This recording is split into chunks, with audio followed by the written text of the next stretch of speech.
हम सबने ये लाइन तो कई बार सुनी होगी, एक नई रिसर्च के मुताबिक, लेकिन क्या हमने कभी रुक कर सोचा है कि ये रिसर्च या शोध आखिर है क्या चीज़? तो आज हम इसी सवाल की तह तक जाएंगे और समझेंगे कि कैसे एक छोटा सा सवाल एक बहुत बड़ी खोज बन सकता है।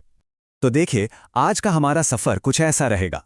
सबसे पहले हम जानेंगे कि रिसर्च है क्या, फिर इसके कुछ पक्के नियमों को समझेंगे। इसके बाद हम इसके अलग अलग टाइप्स को देखेंगे और आखिर में इस पर बात करेंगे कि ये सब जानना हमारी रोज़मर्रा की ज़िंदगी के लिए इतना ज़रूरी क्यों है। तो चलिए, सबसे पहले और सबसे ज़रूरी सवाल से ही शुरू करते हैं। जब हम रिसर्च शब्द का इस्तेमाल करते हैं तो क्या इसका मतलब सिर्फ गूगल पर कुछ ढूंढना या जानकारी इकट्ठा करना होता है, या फिर इससे कुछ ज़्यादा? जानते हैं, इस शब्द की कहानी इसकी जड़ों में ही छिपी है। रिसर्च शब्द असल में फ्रांसीसी शब्द रिसर्चे से आया है, जिसका मतलब होता है खोज में निकलना। पर सुनिए, ये कोई ऐसी वैसी खोज नहीं है। ये एक सिस्टमैटिक, मतलब एक व्यवस्थित और रचनात्मक प्रक्रिया है। एक ऐसा तरीका जिससे हम सिर्फ जवाब नहीं बल्कि सही जवाब तक पहुंचते हैं। इसे ऐसे समझिए, रिसर्च दुनिया को देखने का एक खास चश्मा है। अर्ल रॉबर्ट बैबी जैसे कई एक्सपर्ट्स मानते हैं कि रिसर्च सिर्फ ये नहीं बताती कि क्या हो रहा है, बल्कि ये तो और भी गहराई में जाकर ये समझने की कोशिश करती है कि कोई चीज़ क्यों और कैसे हो रही है। तो सवाल ये उठता है कि क्या हर तरह की खोजबीन को हम रिसर्च कह सकते हैं? जी नहीं, बिल्कुल नहीं। चलिए, अब उन सुनहरे नियमों को जानते हैं जो किसी आम खोज को एक भरोसेमंद असली रिसर्च बनाते हैं। किसी भी अच्छी रिसर्च की इमारत आप कह सकते हैं 3 मजबूत पिलर्स पर खड़ी होती है: ऑब्जेक्टिविटी, रिलायबिलिटी और वैलिडिटी। इनमें से अगर एक भी पिलर कमजोर हुआ ना, तो पूरी रिसर्च की नींव हिल सकती है। तो सबसे पहला पिलर है ऑब्जेक्टिविटी, यानी वस्तुनिष्ठता। इसका मतलब सीधा और सिंपल है, अपनी पसंद नापसंद और अपनी राय को काम से दूर रखना।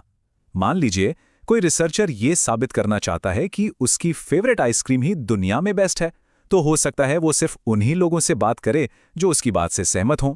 ये रिसर्च ऑब्जेक्टिव नहीं कहलाएगी। अच्छा, अब आते हैं दो ऐसे कॉन्सेप्ट्स पर जिनमें लोग अक्सर कंफ्यूज हो जाते हैं: रिलायबिलिटी और वैलिडिटी।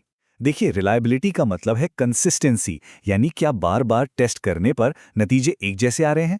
वहीं वैलिडिटी का मतलब है एक्यूरेसी, यानी क्या आप जो चीज़ मापना चाहते हैं असल में वही माप रहे हैं। सोचिए, एक वजन तौलने वाली मशीन है जो हर बार आपका वजन 5 किलो ज़्यादा बताती है, तो वो रिलायबल तो है क्योंकि हर बार सेम रिजल्ट दे रही है, पर वैलिड नहीं है क्योंकि रिजल्ट गलत है। इन 3 बड़े पिलर्स के अलावा एक अच्छी रिसर्च हमेशा सिस्टमैटिक होती है, सबूतों पर आधारित होती है और लॉजिकल होती है। और सबसे मज़ेदार बात, ये साइक्लिकल यानी चक्रीय होती है। मतलब हर जवाब अपने साथ एक नया सवाल ले आता है और इस तरह ज्ञान का पहिया हमेशा घूमता रहता है। ठीक है, तो नियम तो हमने समझ लिए। अब बारी है एक रिसर्चर के टूल किट में झांकने की। चलिए देखते हैं कि अलग अलग मकसद के लिए कौन कौन से टूल्स, यानी किस किस तरह की रिसर्च होती है। मोटे तौर पर यहाँ 2 तरह की रिसर्च होती है। एक है बेसिक या प्योर रिसर्च। ये ज्ञान के लिए ज्ञान वाली बात है, जहाँ मकसद सिर्फ अपनी समझ को बढ़ाना होता है, जैसे ये जानना कि ब्रह्मांड कैसे बना। और दूसरी है अप्लाइड रिसर्च, जो किसी असल दुनिया की प्रॉब्लम का तुरंत समाधान खोजने के लिए की जाती है, जैसे किसी बीमारी के लिए वैक्सीन बनाना। अब अगर हम मकसद के हिसाब से और गहराई में जाएं, तो रिसर्च के और भी रूप हैं। डिस्क्रिप्टिव रिसर्च हमें बताती है कि क्या हो रहा है, जैसे कोई सर्वे जो बताए कि कितने लोग ऑनलाइन शॉपिंग करते हैं। कोरिलेशनल रिसर्च 2 चीज़ों के बीच रिश्ता ढूंढती है, जैसे क्या ज़्यादा गर्मी पड़ने से आइसक्रीम की बिक्री बढ़ती है। और एक्सप्लेनेटरी रिसर्च सबसे गहरे सवाल का जवाब देती है, ऐसा क्यों हो रहा है। चलिए, अब अपने टूलकिट को देखने का एक और नज़रिया अपनाते हैं। इस बार हम इस आधार पर बात करेंगे कि जानकारी इकट्ठा और एनालाइज कैसे की जाती है। यहाँ डेटा इकट्ठा करने के 2 मेन रास्ते हैं। एक है क्वांटिटेटिव रिसर्च, यानी नंबरों का खेल, ये कितना और कितने जैसे सवालों के जवाब देती है। और दूसरी है क्वालिटेटिव रिसर्च, जो इंटरव्यूज, कहानियों और अनुभवों के जरिए क्यों का जवाब ढूंढती है। तो एक हमें बताती है क्या, तो दूसरी हमें समझाती है क्यों। अच्छा, इन बड़े बड़े प्रकारों के अलावा कुछ स्पेशल टाइप की रिसर्च भी होती हैं जो खास ज़रूरतों के लिए बनी है। एक्शन रिसर्च इसका एक बहुत ही बढ़िया उदाहरण है, जो थ्योरी और प्रैक्टिकल एक्शन को एक साथ जोड़ती है।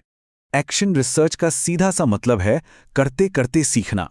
ये उन लोगों के लिए है जो फील्ड में काम कर रहे हैं, जैसे कोई टीचर जो क्लास में पढ़ाने का नया तरीका आजमाना चाहता है, या कोई मैनेजर जो अपनी टीम की परफॉर्मेंस सुधारना चाहता है। इसका मकसद होता है प्रॉब्लम का तुरंत समाधान खोजना। और ये काम कैसे करती है? एक सिंपल से साइकिल में पहले आप प्लान बनाते हैं, फिर उस पर एक्ट करते हैं यानी उसे लागू करते हैं, फिर नतीजों को ऑब्जर्व करते हैं और आखिर में उन पर सोचते हैं ताकि अगली बार और बेहतर कर सकें। ये सीखने और सुधारने का एक लगातार चलने वाला प्रोसेस है। तो हमने रिसर्च के इतने सारे प्रकार और नियम तो जान लिए, पर असली सवाल तो ये है कि ये सब हमारी जिंदगी में कहाँ काम आता है? ये सब जानना इतना जरूरी क्यों है? देखिए, सबसे बड़ी बात यह है कि ये जानकारी हमें एक स्मार्ट कंज्यूमर बनाती है, इन्फॉर्मेशन का स्मार्ट कंज्यूमर।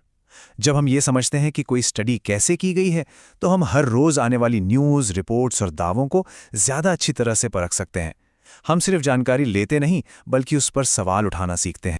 जैसा कि सीआर कोठारी ने कहा था, रिसर्च का मकसद साइंटिफिक तरीकों से सवालों के जवाब खोजना है। इसका मतलब ये हुआ कि हर सवाल के लिए एक सही टूल होता है, और सही टूल का चुनाव ही हमें भरोसेमंद जवाबों तक ले जाता है, सिर्फ किसी की राय या अंदाजे तक नहीं। तो चलिए आज की बात को यहीं एक सवाल के साथ खत्म करते हैं। अब जब हम रिसर्च के इन सारे टूल्स के बारे में जान गए हैं, तो सोचने वाली बात यह है कि वो कौन से बड़े सवाल और समस्याएं हैं जिनके जवाब ढूंढने के लिए इन टूल्स का इस्तेमाल होना भी बाकी है।